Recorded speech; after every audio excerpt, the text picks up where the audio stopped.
The 1980s brought us big hair, neon lights, and wild innovation. But not every car was a night rider. Some were so bad they became infamous, while others were so forgettable you've probably never even heard of them. Today, we're diving into the 13 ultra-worst old cars from the 1980s. From bizarre designs to laughably bad engineering, these flops are a reminder that not all ideas are good ones. Ready to cringe and laugh your way through automotive history? Let's roll. It's gonna fly up. The 1980 Plymouth Horizon TC3 represents an unfortunate chapter in Chrysler's history. A bold attempt at blending the growing demand for compact, fuel-efficient cars with an image of sportiness and style. Unfortunately, the result was a car that failed to deliver on its promises of performance, design, and reliability, leaving behind a legacy of mediocrity and disappointment. The exterior design of the Horizon TC3 was the first major misstep. Chrysler's goal was to create a sporty, compact coupe, but the design ended up looking awkward and out of place. The body proportions were off, with a long rear overhang that made the car appear unbalanced. The front end was wide and flat, with a boxy, square grille that didn't align well with the more rounded rear. The sloping roofline, meant to add a sense of sportiness, instead made the car feel top-heavy. This mismatch of angles and shapes left the TC3 with a confused aesthetic. It lacked the cohesiveness that made other sporty coupes of the time attractive, and instead the car came across as just another forgettable hatchback. Inside, the Horizon TC3 offered little in terms of excitement or luxury. The interior was focused on affordability, but even by those standards, it fell short. The seats, while offering a bucket-style design to promote sportiness, were made of cheap materials that wore poorly over time. The dash was basic and utilitarian, featuring large, round dials that felt outdated even when the car was new. The layout of the controls and instruments lacked any thoughtful design, resulting in a cluttered, unappealing cabin.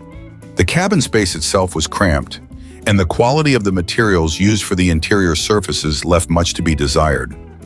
The hard plastics and low-grade upholstery aged poorly, contributing to the overall sense that the TC3 was a cheap and poorly assembled vehicle. When it came to performance, the Horizon TC3 was equally underwhelming. The car was equipped with a standard 1.7-liter engine, producing a mere 70 horsepower. This left the car sluggish with a noticeable lack of power and drivability. Acceleration was lethargic, making it difficult for the TC3 to perform well in everyday driving situations, let alone offer any sense of excitement on the road. Even with the optional 2.2-liter engine upgrade, which increased the power output to 84 horsepower, the TC3 still couldn't deliver the performance expected from a car marketed as sporty. Its engine struggled to deliver smooth acceleration, and with its unrefined suspension and stiff, unresponsive steering, the car's handling left much to be desired. The TC3 was a far cry from the performance-oriented vehicles that many buyers were hoping for. Reliability was another significant problem for the Horizon TC3. Many owners reported frequent mechanical and electrical issues that plagued the car throughout its lifespan. Electrical malfunctions, including faulty wiring and issues with the alternator, were common complaints. The engine and transmission were prone to early failure, with some owners experiencing significant repair costs well before the car reached 100,000 miles. The build quality, always a concern for Chrysler in this era, was subpar, and it showed in the vehicle's tendency to develop rust and experience premature wear. These reliability issues tarnished the reputation of the TC3 and made it a difficult car to live with in the long term. At the time of its release, the Plymouth Horizon TC3 faced stiff competition from other compact cars in the market. Cars like the Ford Mustang II, Datsun 280ZX, and even the Honda Civic offered better performance, more reliable engineering, and more appealing designs.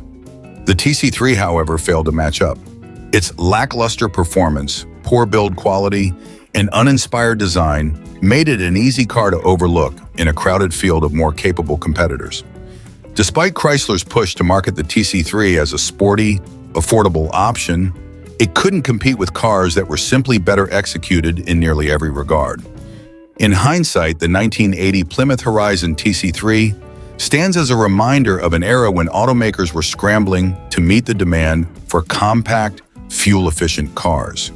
While it was clear that the TC3 was intended to be a bold step forward for Chrysler, the execution was far from successful.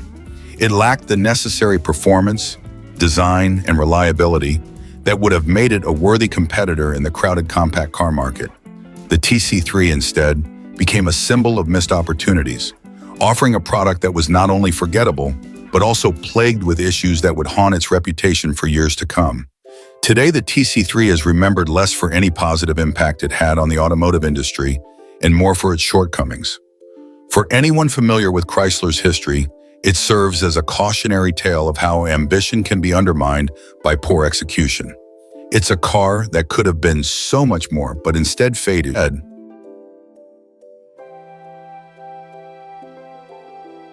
The 1983 Honda Civic Diesel is often remembered as a misstep in Honda's otherwise stellar history. While the Civic nameplate has since become synonymous with reliability, efficiency, and performance, the diesel variant from 1983 stands as a stark reminder of the challenges and miscalculations that can occur when a manufacturer branches out into new territory. Honda's first attempt at a diesel engine was far from successful, offering sluggish performance, excessive noise, and poor reliability that ultimately tarnished the Civic's well-earned reputation. From the outset, the concept behind the Civic diesel seemed promising. At the time, the demand for fuel-efficient vehicles was rising, and diesel engines were seen as a way to achieve even better mileage than gasoline engines. Honda, known for its engineering ingenuity, attempted to apply its expertise to diesel technology, hoping to offer an alternative that would appeal to eco-conscious consumers and those looking for lower running costs. Unfortunately, the execution did not match the promise.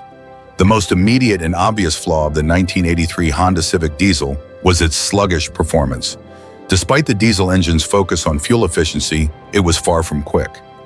The engine, a 1.5-liter four-cylinder, struggled to produce enough power to keep up with the expectations of drivers used to the peppy, small car characteristics of the regular Civic.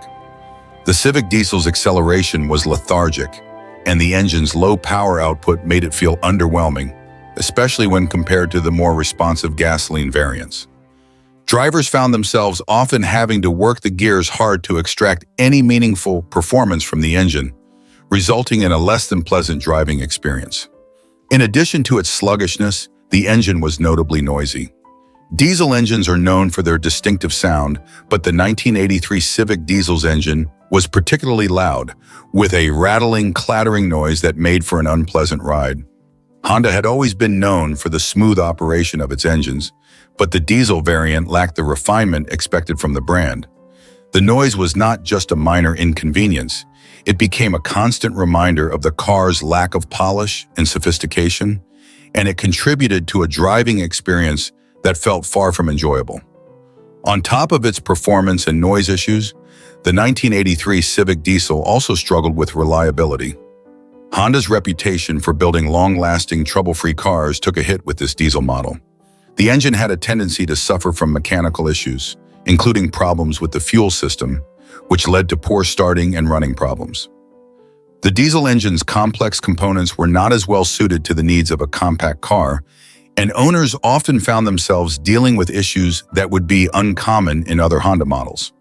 These reliability concerns further dampened the appeal of the Civic diesel, especially for buyers who expected the dependability Honda was known for. Despite these flaws, Honda did manage to sell a reasonable number of Civic diesel models, particularly in Europe, where diesel engines were more accepted and fuel efficiency was of paramount importance. However, in markets like North America, where diesel engines were not as popular and where drivers were accustomed to more refined, efficient gasoline engines, the Civic diesel failed to gain traction. The reputation of the Civic was tarnished, and the diesel variant was eventually phased out. Looking back, the 1983 Honda Civic diesel stands as a lesson in the importance of proper engineering and market research. Honda had an established reputation for quality and performance in its gasoline-powered cars, but the diesel Civic lacked the refinement and performance that the brand was known for. The attempt to diversify into diesel technology was an admirable one, but the execution left much to be desired.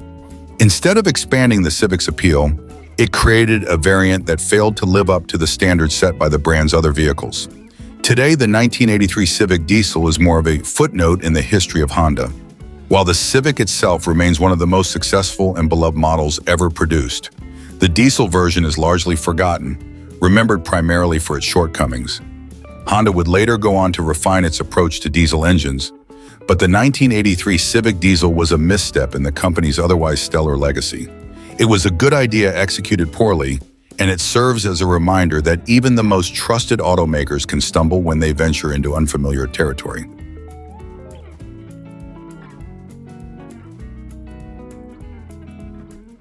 The 1988 Chevrolet Corsica was part of General Motors' ambitious attempt to compete in the increasingly crowded compact sedan market, but it quickly became one of the more forgettable and disappointing models in the Chevrolet lineup. Despite being introduced with a focus on practicality, affordability, and family-friendly features, the Corsica struggled with numerous shortcomings that overshadowed its potential. From the moment it hit the market, the 1988 Corsica's build quality was a significant concern. General Motors, known for producing cars that were generally dependable, found itself facing criticisms regarding the car's reliability and craftsmanship.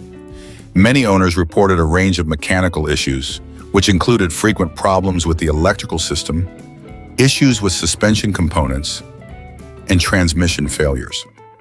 These problems were most noticeable in the early models, which seemed rushed into production, and they quickly became a point of frustration for owners who expected the Chevrolet badge to deliver better quality. The car's interior materials also suffered, with trim pieces that wore out prematurely, and the general lack of attention to detail in the cabin left a sour impression on drivers. Rather than offering the sturdiness and longevity that buyers expected from a GM vehicle, the Corsica presented itself as a cheaply built product that often required too much maintenance for what was supposed to be a simple, no-frills commuter car. Design-wise, the Corsica was unremarkable at best and downright forgettable at worst. Its exterior styling did not generate much excitement or draw attention in a positive way. Unlike some of its contemporaries, such as the Ford Taurus or the Honda Accord, which offered sleek lines and more modern aesthetics, the Corsica was a boxy, conservative design that felt outdated even when it was first released. Its proportions were somewhat awkward, and the front end looked heavy with too much emphasis placed on the grille, while the sides of the car were plain and lacked any defining features. In a market that was beginning to lean toward more dynamic, aerodynamic shapes and innovative designs, the Corsica felt like a relic of an earlier, less inspired time in automotive history. The design didn't evoke any particular emotion, nor did it make a statement about the car's capabilities. The fact that it looked like many other cars on the road meant it never stood out, which was a problem for a compact sedan that had to compete with other well-styled and attention-grabbing models. The Corsica's performance was another major letdown. It was available with either a 4-cylinder or a V6 engine, but neither option was particularly thrilling. The 4-cylinder engine, a 2.0-liter unit, was the base offering and delivered just enough power to get the car from point A to point B, but didn't do much else. The car's acceleration was sluggish, and it lacked the responsiveness or agility that drivers might expect from a compact vehicle. The optional V6 engine, though providing a bit more horsepower, still didn't elevate the Corsica's driving experience to anything particularly exciting. The car's handling was uninspired, with a soft suspension that made it feel disconnected from the road, and its cornering ability left much to be desired. While the car was reasonably comfortable for long drives, it lacked any sense of excitement or driving pleasure, making it feel like a purely utilitarian vehicle with little in the way of thrills. Inside, the Corsica's cabin was spacious but cheap. The dashboard design was overly simple, bordering on boring, and the use of low-quality plastics and fabrics made the interior feel more like a budget car than a model from a mainstream brand like Chevrolet. The seats, while supportive, lacked refinement and comfort, and the overall ergonomics were awkward. For a compact sedan that was marketed as a family-friendly vehicle, the interior felt cramped and uninspiring, with little to offer in terms of features or advanced technology. The rear seats were adequate for passengers, but the lack of attention to detail in the design and materials left much to be desired. Perhaps the most damning aspect of the 1988 Chevrolet Corsica was its complete failure to stand out in a competitive market. Despite its affordability, one of its only redeeming qualities, it failed to offer much in the way of value when compared to competitors. Vehicles like the Ford Taurus and the Honda Accord offered better reliability, more engaging designs, and superior performance, leaving the Corsica to flounder in the shadow of more capable alternatives. As a result, the Corsica never developed a loyal following, and its reputation as a cheap, uninspired car remained cemented in the minds of buyers. Even the marketing campaigns struggled to find a compelling angle as it emphasized affordability at the expense of performance, design, and build quality. The 1981 Fiat Panda was one of the most distinctive cars of its time. Introduced as a simple, compact, and budget-friendly option, the Panda aimed to provide an affordable urban solution to the growing need for practical, fuel-efficient vehicles. With its quirky, boxy design and minimalist approach to car manufacturing, it had all the right intentions. However, despite its initial appeal, the Panda quickly became infamous for its lack of reliability, poor build quality, and frustrating mechanical issues that would tarnish its reputation. Fiat's strategy for the Panda was clear: provide a small car that could be mass-produced, easy to maintain, and affordable for the average consumer. The design was stripped down to the basics, with an emphasis on simplicity and efficiency. On paper, this should have been a recipe for success. The Panda's small footprint made it perfect for navigating tight city streets, and its basic, no-frills approach to features meant that it could be offered at an attractive price point. However, it was the cheap construction and lack of attention to detail that ultimately let the Panda down. The materials used for the body and interior were subpar, and owners often reported issues with rust, poorly fitted panels, and the general wear and tear of the car. As the car aged, the quality of the materials became even more apparent, with interiors fading quickly, door panels falling apart, and windows becoming misaligned.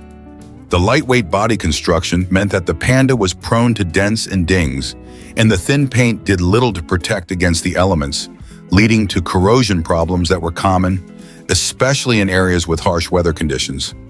While the Panda's design was undoubtedly utilitarian, it became clear that the mechanical aspects were lacking as well. Despite its compact size, the Panda was plagued with frequent breakdowns. Engine problems were commonplace, with owners reporting issues like overheating, oil leaks, and loss of power. The car's small engine struggled to keep up with the demands of modern driving, particularly on highways or when the car was loaded with passengers and luggage. The transmission was another point of contention, as it often became clunky and unresponsive, making gear shifts difficult, especially on inclines. Electrical issues were also widespread. The Panda's electrical system was poorly designed, leading to frequent malfunctions with the lights, dashboard instruments, and the central locking system.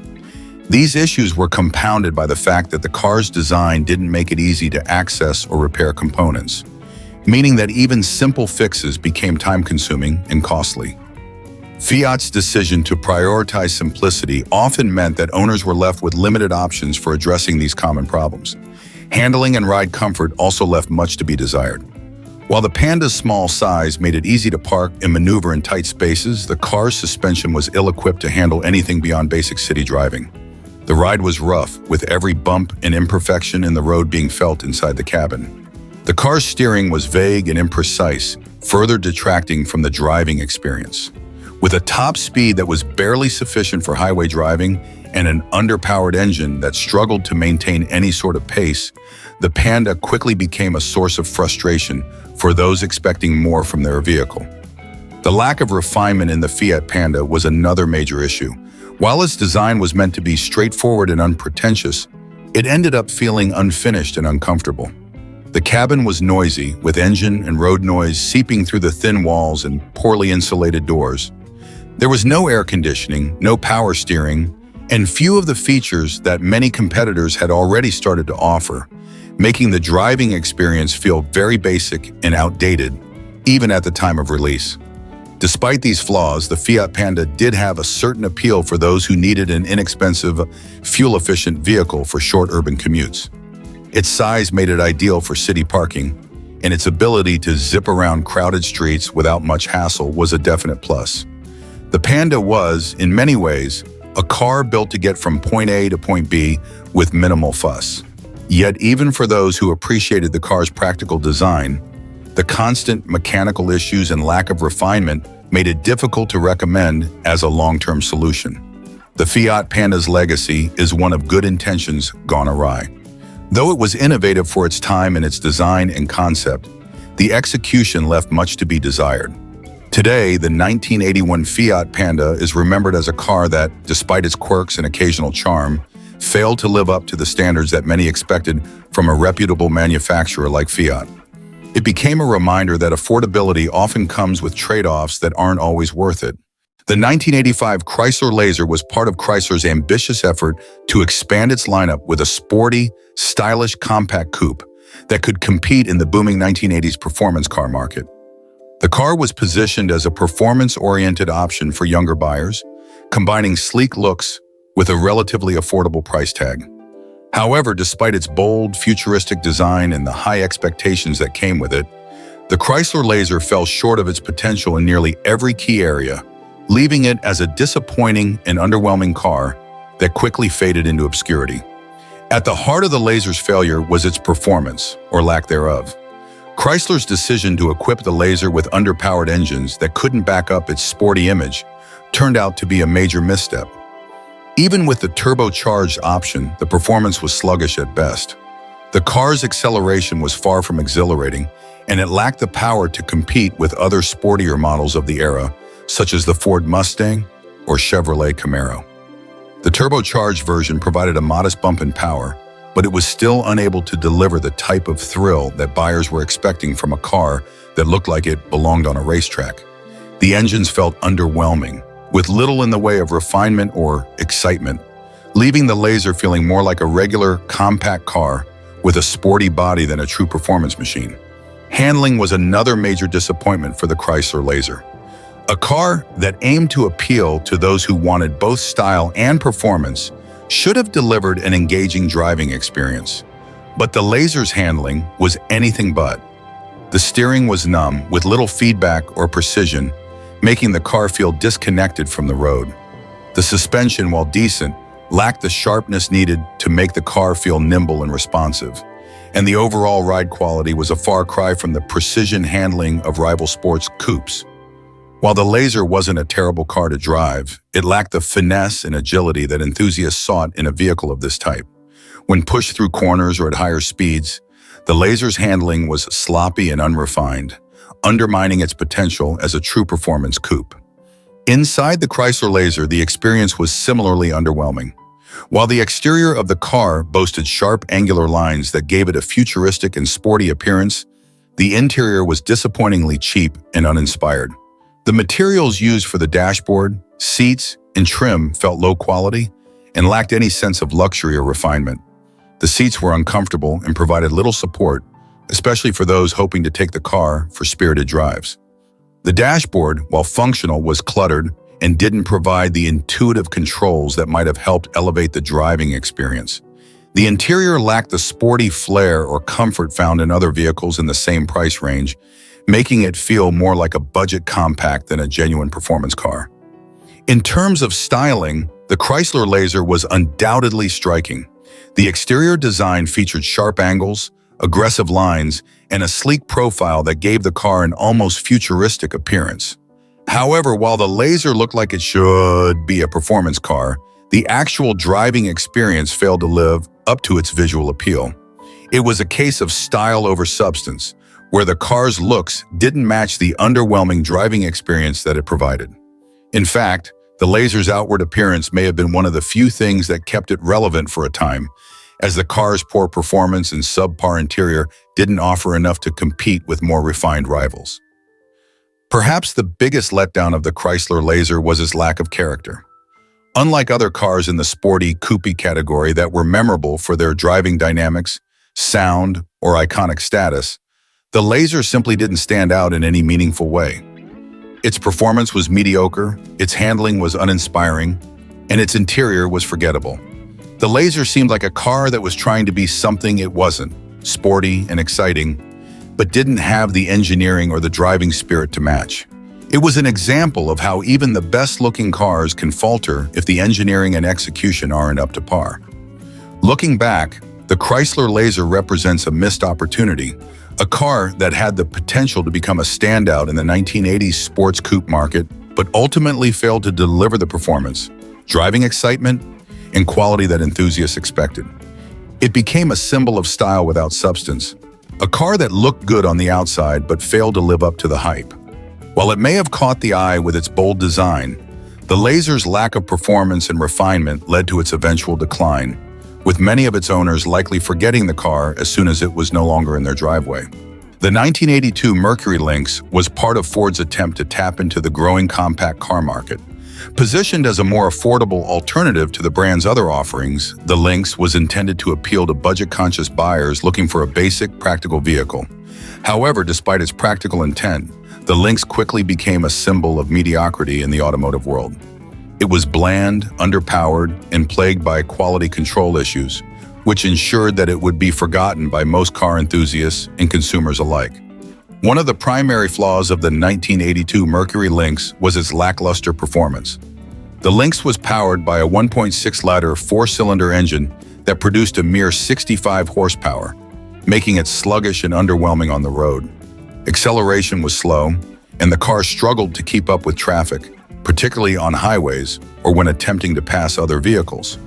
This lack of power, combined with the car's uninspiring engine sound, left the Lynx feeling more like a basic appliance than a car that people would genuinely enjoy driving.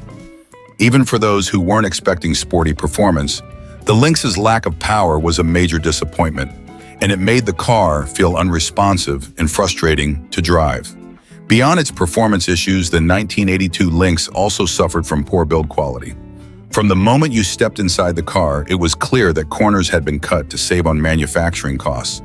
The interior materials were cheap, and the design lacked any sense of style or sophistication. The dashboard, seats, and trim pieces all felt flimsy and poorly assembled. The lack of attention to detail made the cabin feel more like a rental car than a personal vehicle. Furthermore, the quality control issues were widespread, with many owners reporting rattles, squeaks, and components that didn't hold up over time. The poor build quality led to a frustrating ownership experience, as the car required frequent repairs and maintenance, further tarnishing its reputation. The exterior design of the Mercury Lynx did little to redeem the car's shortcomings. The Lynx was, at best, forgettable. It featured boxy, conservative lines that were common among many compact cars of the era, but it lacked any distinctive features that might have made it stand out. There was nothing particularly appealing or memorable about the Lynx's appearance. The car simply blended in with the crowd, with a design that was uninspired and lacked personality. While it wasn't outright unattractive, the Lynx didn't offer anything to get excited about.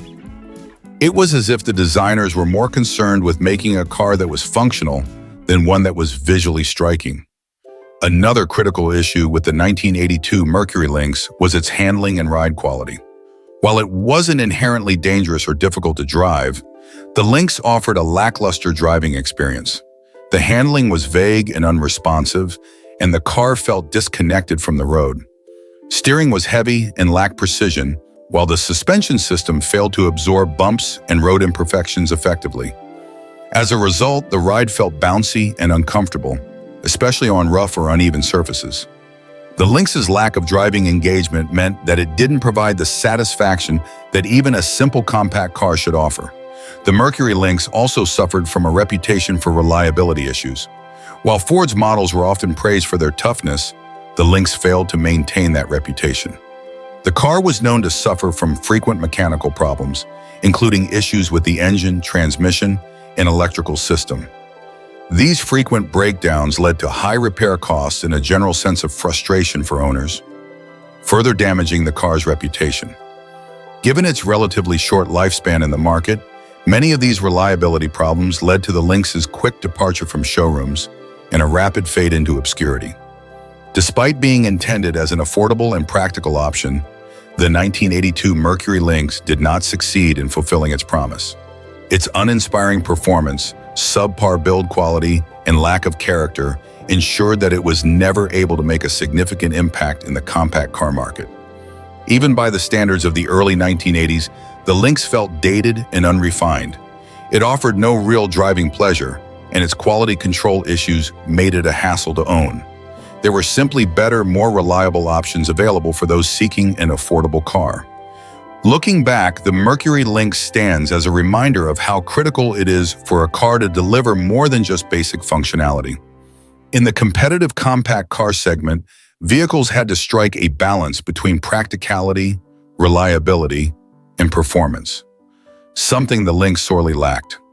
While it may have checked the box for basic transportation, it offered little beyond that.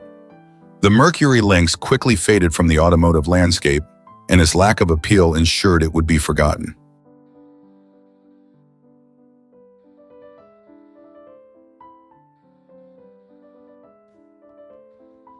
The 1987 Peugeot 505 diesel was a notable entry into the American market, as Peugeot sought to tap into the growing demand for diesel-powered vehicles, particularly for their fuel efficiency. While the 505 was widely praised in Europe for its comfort, spaciousness, and solid build, the diesel version of this car struggled to meet the expectations of American buyers, particularly due to its performance and reliability issues. What was intended to be an efficient, long-lasting car for the US market ended up being a disappointment for many owners. One of the biggest drawbacks of the 1987 Peugeot 505 diesel was its painfully slow performance. While diesel engines are known for their torque and fuel economy, the 505's 2.3-liter diesel engine simply didn't have the power to keep up with American driving conditions. It produced only about 70 horsepower, which made acceleration sluggish and overtaking on highways a laborious task. The car's top speed was also limited, and driving on fast-moving freeways could feel like an exercise in patience. This lack of performance was a significant issue for American buyers who were accustomed to more powerful engines, especially in the mid-1980s when fuel efficiency was important. But performance was also a consideration. In addition to its underwhelming power, the Peugeot 505 diesel was prone to mechanical problems, which became a major source of frustration for its owners. Diesel engines are known for their longevity when properly maintained, but the 505 diesel's engine was not as robust as it should have been. Many owners reported issues with the fuel system, including clogged injectors and trouble starting the engine, especially in colder climates. The transmission and electrical systems were also points of failure, leading to costly repairs. These mechanical issues contributed to the car's poor reputation for reliability, and many owners found themselves dealing with frequent breakdowns, which made the car more of a burden than a dependable mode of transportation. Another challenge the 1987 Peugeot 505 diesel faced was its inability to meet the expectations of American buyers. While the car was relatively comfortable with a spacious interior, soft suspension, and a reputation for handling well on European roads, it didn't fit well with the American market. Americans were more accustomed to larger, more powerful sedans, and the 505's diesel engine, combined with its lackluster acceleration and mechanical reliability, failed to impress. The car's European characteristics, such as its ride comfort and handling, did not compensate for its underpowered engine and the ongoing mechanical headaches. For many, it simply wasn't the right fit for the demands of American driving. Moreover, the Peugeot 505 diesel's fuel efficiency was not enough to make up for its performance shortcomings. Though it offered better mileage than its gasoline counterparts, it was still not as efficient as other diesel vehicles available at the time. Considering the long-term ownership costs, including maintenance and repairs, the 505 diesel's fuel savings were not substantial enough to make it a desirable option for most American buyers. In terms of its design and comfort, the 505 diesel wasn't a complete failure. It offered a reasonably well-appointed interior with comfortable seating, good materials, and a relatively quiet cabin. The car's suspension was also tuned for a smooth ride, which made it a pleasant choice for long-distance travel. However, these qualities couldn't offset the significant performance and reliability issues that plagued the model. While the 505 diesel might have been a competent car in Europe, its slow speed and mechanical failures made it less suitable for the American market, where reliability and performance were highly valued. The 1987 Peugeot 505 diesel also faced an uphill battle against the competition. During the 1980s, there were several other cars with similar diesel offerings, and many of these were more reliable and better suited to American tastes. Vehicles like the Mercedes-Benz 300D and the Volkswagen Jetta diesel had a stronger reputation for reliability and performance, making them more appealing to American consumers.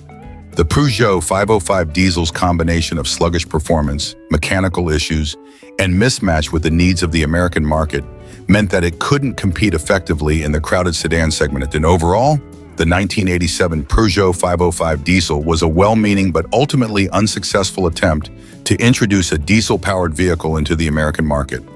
Its slow performance, mechanical problems, and inability to meet the demands of American buyers resulted in a car that struggled to make a lasting impact. While it offered comfort and some European charm, the 505 diesel's lack of reliability and performance left it a hard sell for American buyers, and it eventually faded from the market. The 1980 Oldsmobile Omega was part of General Motors' effort to create more compact cars to compete in the growing economy car market, but it ended up being one of the more forgettable entries from the brand. The Omega, which was essentially a badge-engineered version of the Chevrolet Citation, lacked the qualities that Oldsmobile customers had come to expect from the brand, making it a disappointment both in terms of performance and overall quality. One of the biggest issues with the 1980 Omega was its underpowered engine. The car came with a standard 1.9-liter four-cylinder engine, which offered very little in the way of acceleration or performance. The engine struggled to provide the kind of power needed for confident highway driving or quick acceleration from a stop. Even with a V6 option available, the performance remained underwhelming, especially for a brand like Oldsmobile, which was known for offering more refined, powerful vehicles in its lineup. For many buyers, the Omega's lack of power made it a frustrating car to drive, and it never lived up to the expectations set by the brand's reputation for comfort and performance. In addition to the performance problems, the 1980 Oldsmobile Omega was plagued by frequent recalls, which only added to its reputation for poor quality. GM had made a significant effort to cut costs during the production of the Omega, and it showed in the car's overall build quality. Many Omega owners reported issues with the car's electrical system, engine performance, and suspension. In particular, the car's handling was described as uninspiring, with a soft, unresponsive ride that left much to be desired in terms of driving dynamics. The frequent mechanical problems and recalls made the Omega a headache for many owners, and it did little to build confidence in GM's quality control during this period. The Omega's lack of refinement was another factor that contributed to its poor reception. As a compact car, it was expected to provide basic transportation at an affordable price. However, it didn't manage to deliver the level of comfort or attention to detail that was expected from Oldsmobile, a brand historically associated with higher-end models. The interior was made from low-quality materials, with hard plastics and flimsy switches, and the overall cabin experience was unimpressive. Road noise was significant, and the ride quality was far from the smooth, comfortable experience that many Oldsmobile buyers were accustomed to. For a brand that had previously been known for luxury, the Omega felt like a step backward in terms of design and comfort. Moreover, the Omega's exterior styling was bland and uninspiring. It featured a generic, boxy design that didn't stand out in the crowded compact car market. Unlike Oldsmobile's more iconic models, such as the Cutlass or the Tornado, the Omega lacked any distinct visual appeal. Its plain utilitarian design failed to give it any sense of personality or excitement, making it a forgettable choice for buyers looking for something more stylish or unique. Despite its poor reputation, the 1980 Oldsmobile Omega did have a few redeeming qualities. It was reasonably fuel efficient, offering good mileage for a compact car of its time. Its relatively low price point made it accessible to buyers looking for an affordable vehicle. However, these positives were overshadowed by its mechanical problems, underwhelming performance, and lack of refinement. Ultimately, the 1980 Oldsmobile Omega failed to live up to the expectations of both Oldsmobile fans and general consumers. It was plagued by performance issues, poor build quality, and a lack of refinement, all of which made it difficult for the Omega to compete with other compact cars from rival manufacturers. For many, it represented a disappointing chapter in Oldsmobile's history, as the brand's focus on luxury and refinement seemed lost in the pursuit of cutting costs. In the end, the Omega is remembered not for its successes, but for its shortcomings, making it one of the more forgettable cars in GM's lineup during the 1980s. The 1984 Isuzu Trooper, the first-generation model, was intended to be a rugged, utilitarian SUV for off-road enthusiasts and families alike. However, it quickly gained a reputation for being underwhelming in many key areas, from performance to build quality, making it a rather forgettable entry in the burgeoning SUV market of the 1980s. One of the most significant drawbacks of the 1984 Trooper was its performance. Powered by a sluggish 2.3-liter four-cylinder engine, the Trooper was painfully slow on the road, especially when compared to its competitors.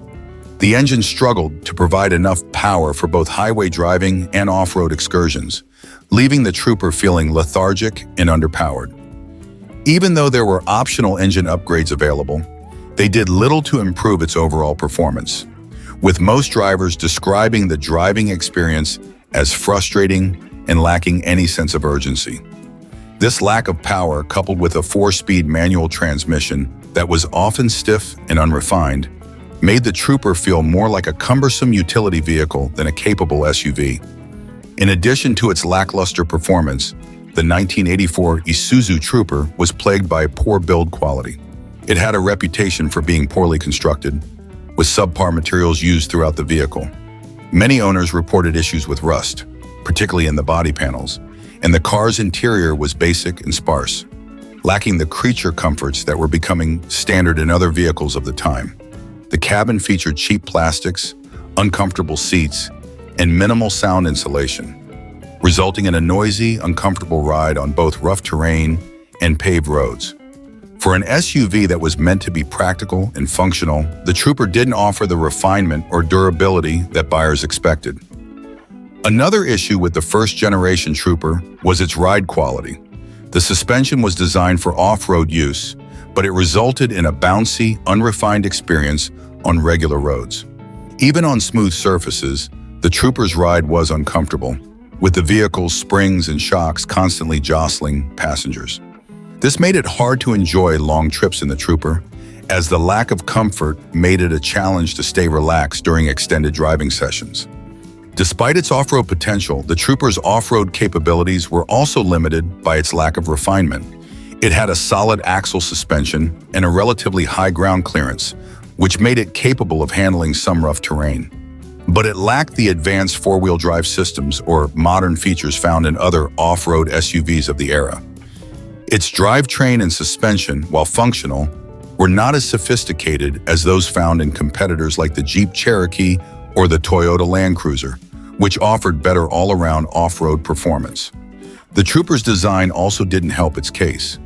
While it had the typical boxy, utilitarian shape of many early SUVs, its exterior styling was basic and uninspired. It didn't have the rugged, purposeful look of other off-road vehicles, and it seemed more like a work truck than a leisure vehicle. The vehicle's utilitarian nature was clear in its design, but it lacked the charm or flair that made other SUVs of the time more appealing to consumers. Another factor that made the 1984 Isuzu Trooper less attractive was its lack of modern features. In a time when other manufacturers were adding comfort and convenience features to their vehicles, the Trooper was bare bones in terms of interior equipment. Air conditioning, power windows, and a stereo system were optional or unavailable, and the vehicle's basic nature made it feel outdated even when it was first released. This lack of modern amenities made it a tough sell, especially in a market where more comfortable and well-equipped SUVs were becoming the norm. In summary, the 1984 Isuzu Trooper was a disappointing vehicle that failed to live up to the expectations of many buyers. Its slow performance, poor build quality, uncomfortable ride, and lack of modern features made it a tough sell in a competitive market. While it did have some off-road potential, it was ultimately a vehicle that was more about utility than comfort or performance. For many, the Trooper served as a reminder that even the most rugged vehicles can fall short when they don't offer the balance of capability and refinement that consumers demand. It was a rough, underwhelming start for what would later become a successful nameplate in the SUV world. But the 1984 Trooper remains a cautionary tale of early 4x4 design.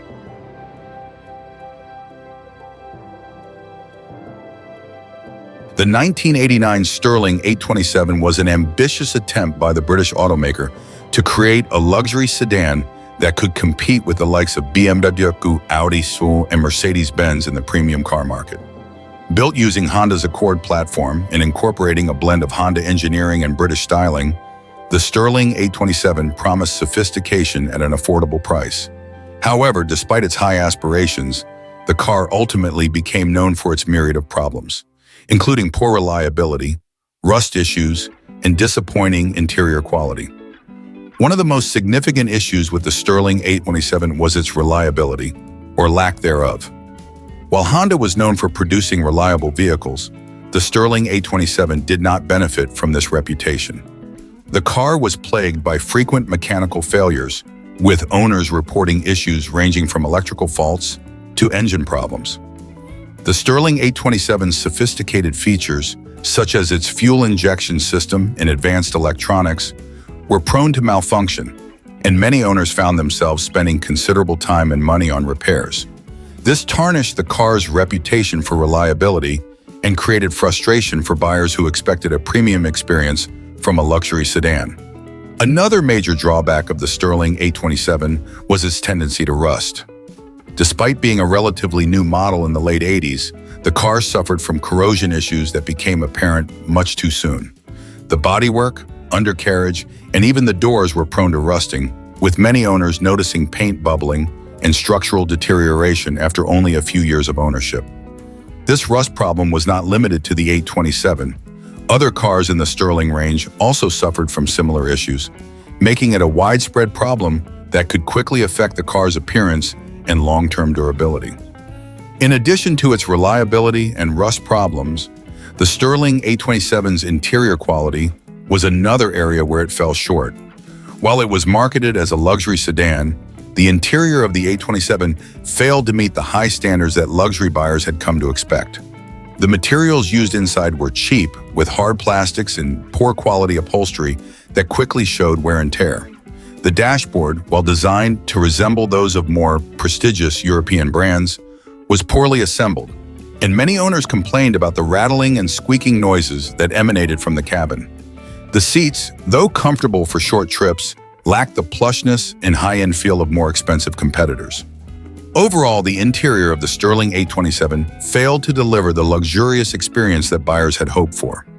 Despite these issues, the Sterling 827 did have some redeeming qualities.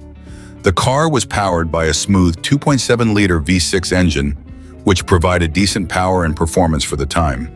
It also had a well-tuned suspension that offered a relatively comfortable ride, and it came with a decent list of features, including leather seats, air conditioning, and a premium sound system.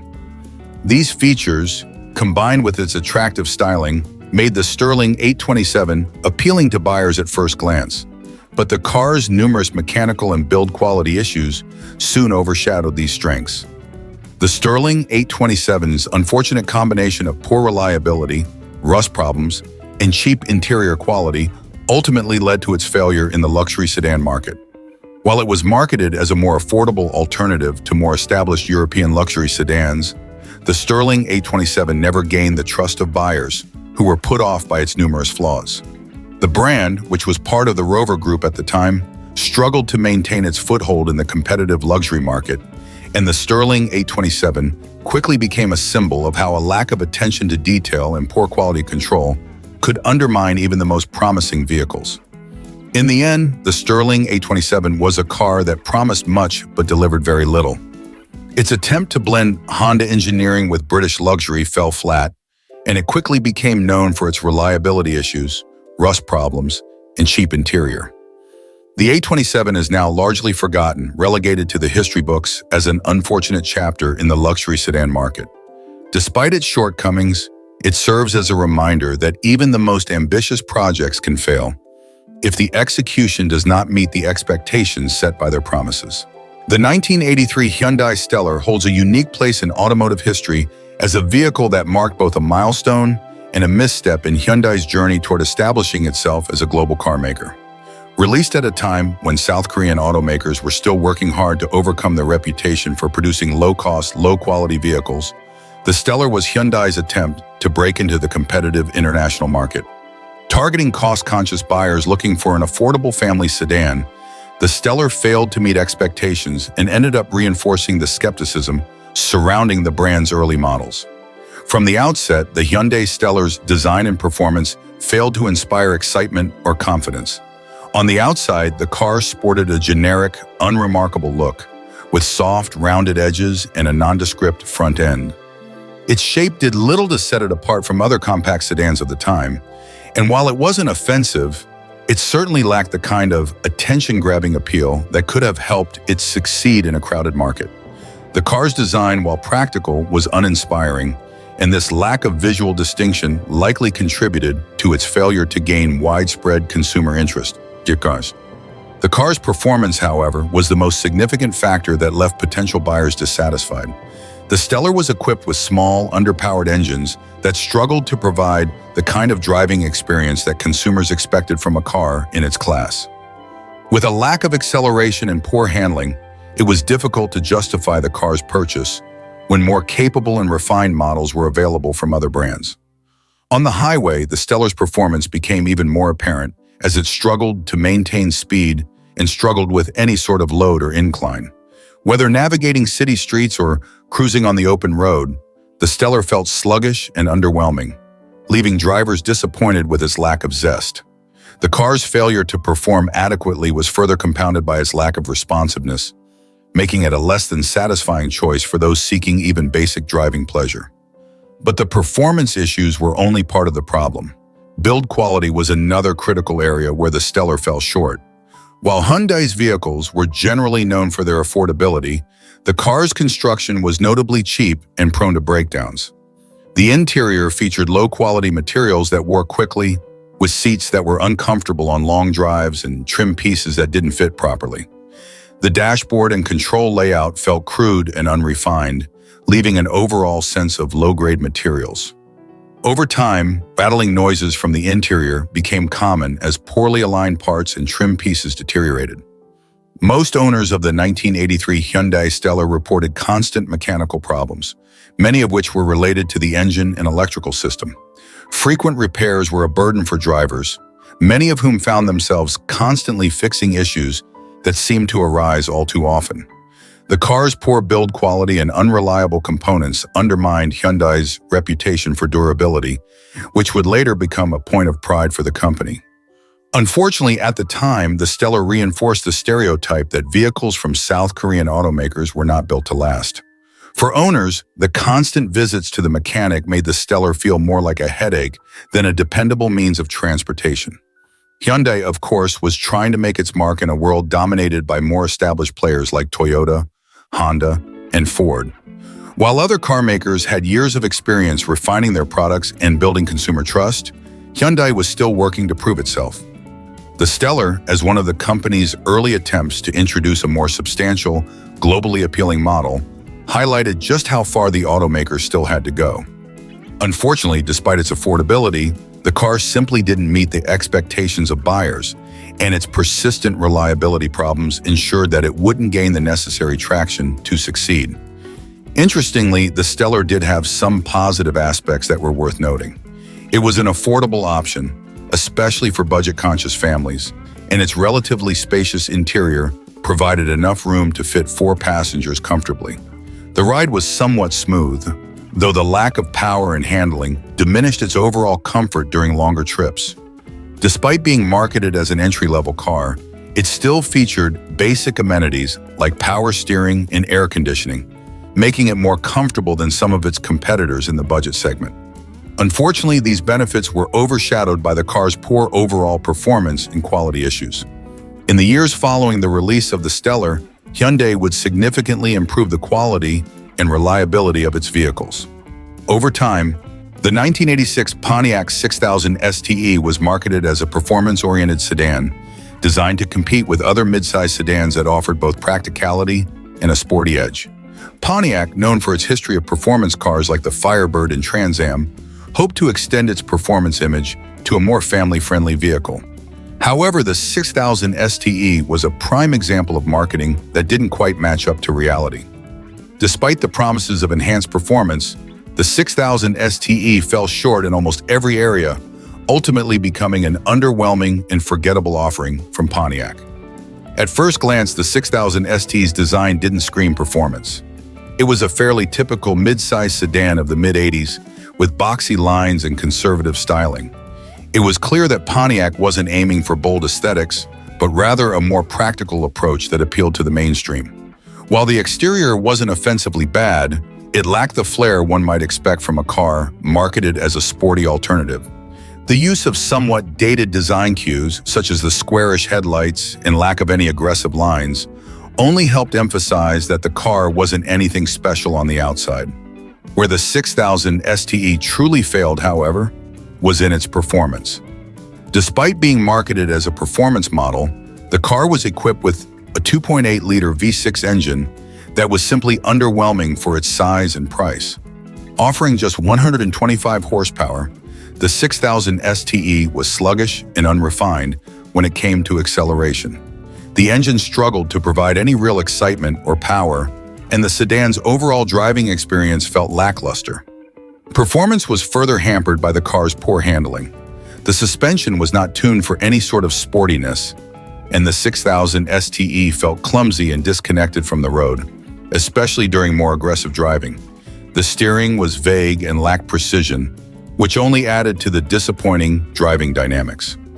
It was clear that Pontiac's attempt to merge performance with practicality was a failed experiment, as the 6000 STE was neither fast nor fun to drive. The car's interior didn't help the situation.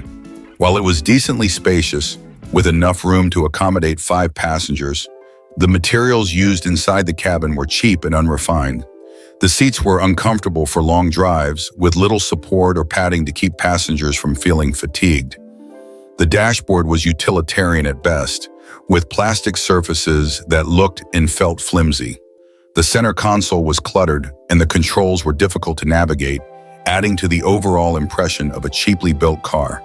The interior looked outdated even at the time, and the lack of attention to detail made the 6000 STE feel less like a performance vehicle and more like an entry-level sedan that was attempting, unsuccessfully, to dress up as something sportier. Perhaps most disappointing was the car's overall lack of refinement.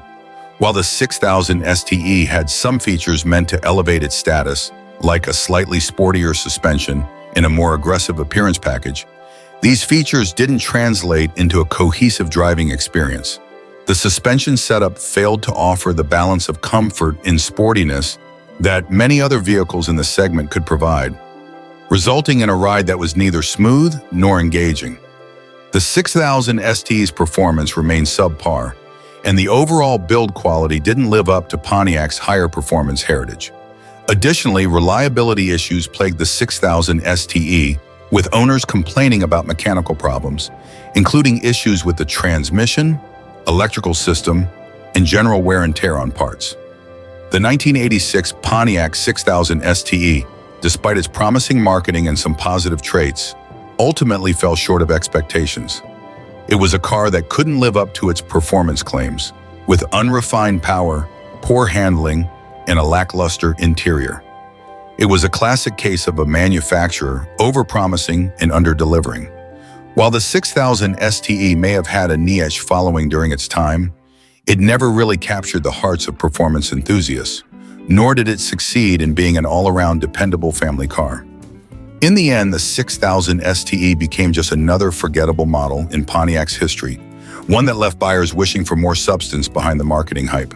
The 1988 Daihatsu Charade diesel, while marketed as an economical and efficient choice, ultimately fell short in key areas that mattered to most drivers, leaving a legacy of mediocrity.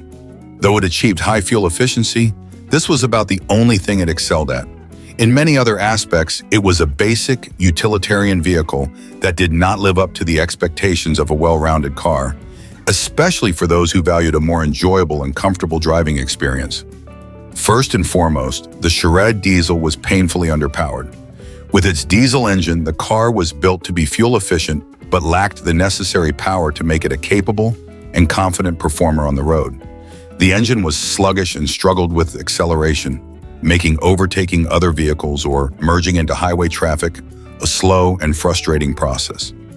Even on city streets, the Charade's lackluster engine made it feel like a struggle, especially when more powerful vehicles could easily zip past. The underwhelming performance was one of its most notable drawbacks, making it unsuitable for anything beyond the most basic, everyday driving tasks. The Charade simply wasn't designed to keep pace with the demands of modern roads and traffic. Compounding this issue was the constant noise generated by the diesel engine. While diesel engines are known for their efficiency, they are often louder and more intrusive than their gasoline counterparts, and the Charade diesel was no exception. The engine noise was omnipresent, a constant drone that filled the cabin and made long drives feel exhausting. Even at idle, the engine clattered away in a way that was difficult to ignore. For those accustomed to the quieter operation of gasoline-powered cars, this could be especially grating. The noise detracted from the overall driving experience and gave the car an outdated, industrial feel, as though it belonged to a different era entirely. In terms of comfort, the Charade diesel offered little to write home about. The interior was basic to the point of being Spartan, with hard plastic materials and a utilitarian design that prioritized function over comfort or style. The seats were stiff and lacked support, making them uncomfortable on longer journeys. Despite its small size, the Charade's cabin felt cramped, particularly for taller individuals who found it difficult to get comfortable. The minimal features included in the vehicle only served to highlight its lack of refinement. There were no luxury touches to make the experience any more enjoyable. The controls were rudimentary and offered no special ease of use. The suspension, meanwhile, was stiff and poorly tuned, which translated into a rough and unsettled ride. On bumpy roads or at higher speeds, the lack of suspension sophistication made for an uncomfortable experience. Despite its compact size, the Charade didn't offer the nimbleness and agility that many of its competitors did.